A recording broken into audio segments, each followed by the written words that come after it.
We spend so much of our time and energy building these really careful, sturdy communication bridges with strangers, right? We polish our presentations, we perfect our pitches. But what happens when we're with the people we know best? Well, that's often where the bridge starts to crumble. And in this explainer, we're going to figure out exactly why that is. It's such a weird paradox, isn't it? The closer we get to someone, the more our communication seems to just break down. We get all tangled up in misunderstandings with the very people who we think should just get us. So what is going on here? Let's dive into the mechanics. Okay, this slide just lays it all out, plain and simple. Look at the difference. When we're talking to strangers, we're like surgeons. We're precise, we're meticulous. We check to make sure they're following along. But with our partners, our family, our closest colleagues, whoa, we just use shortcuts, we make all these assumptions, and yeah, we basically expect them to be mind readers. And that's exactly where the trouble begins. And that brings us right to the heart of it, the communication paradox. We build this amazing bridge of connection with somebody, and then we just stop doing the upkeep. We assume that bridge is permanent, that the connection is a given. But here's the thing. Closeness doesn't guarantee clarity. In fact, a lot of the time, it creates this thick, messy fog of misunderstanding.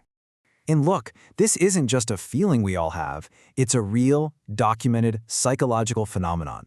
So let's actually look at the science behind why this communication breakdown happens over and over again. So, researchers have a name for this, the closeness communication bias. And what they found is pretty stunning. People consistently, and I mean consistently, overestimate how well they're communicating with their close friends. And get this, they were often less effective at getting their point across to a friend than they were to a complete stranger. Isn't that wild? So why does this happen? Well, it really boils down to two big psychological traps we all fall into. The first one is that we just assume the person we're talking to sees the world exactly like we do. And the second one, which is even more powerful, is something called the illusion of transparency. We literally believe our internal thoughts and feelings, our frustrations, our good intentions, are being broadcast out loud for everyone to see. We don't just expect them to hear our words, we expect them to hear our thoughts. All right, so let's get practical. Let's break down the three most common traps that this bias sets for us. And as we go through them, just, see if any of these patterns feel a little familiar in your own life. So, trap number one is the illusion of understanding.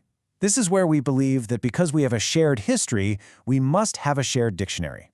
We assume a word like support or urgent means the exact same thing to them today as it did 5 years ago. But people change, right? So by relying on that old definition, you might be talking to a version of them that doesn't even exist anymore. Okay, here's a perfect example. Picture a manager saying this to a VP they've worked with for years. Let's make this project pop. Now, the manager has a super clear idea in their head of what pop means, but the VP, their idea could be completely different. And that one vague word, based on this assumed understanding, can send a full project completely off the rails. Trap number two is the silent trap. And honestly, this one is about pure cognitive laziness. It sounds harsh, but it's true. We just stop being curious. We stop trying to see the world from their perspective simply because they're familiar. So we start taking all these mental shortcuts that might save us a few seconds, but they cost us a ton in clarity. And here are the usual suspects. That unfinished thought that ends with, you know what I mean? Oh, or the super vague pronoun, like asking, hey, what about that thing? And maybe the most common of all, emotional shorthand. Just using a sigh or a look and expecting the other person to understand a whole paragraph of meaning. Come on, do any of these sound familiar? We all do it. And finally, trap number three, the curse of knowledge.